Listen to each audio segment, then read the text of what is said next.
Hello guys, welcome back to this channel. In this today's tutorial, I'm going to show you how you can make your audio sounds like it's underwater using InShot.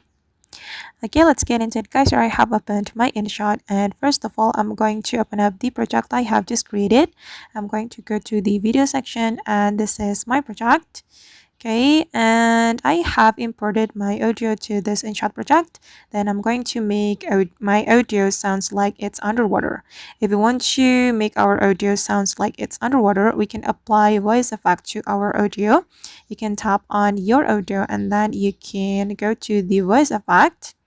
Hey guys, Okay, this is the original for audio. example, And then I'm we can go to recording the this HUD category audio and for you can the InShot select this tutorial. icon. Okay, this effect will make your audio sounds like it's underwater. Okay, and this is the final result, guys.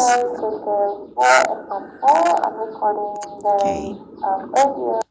Alright guys, and that's all the way to make your audio sounds like it's underwater using InShot. I hope this tutorial will be useful for you.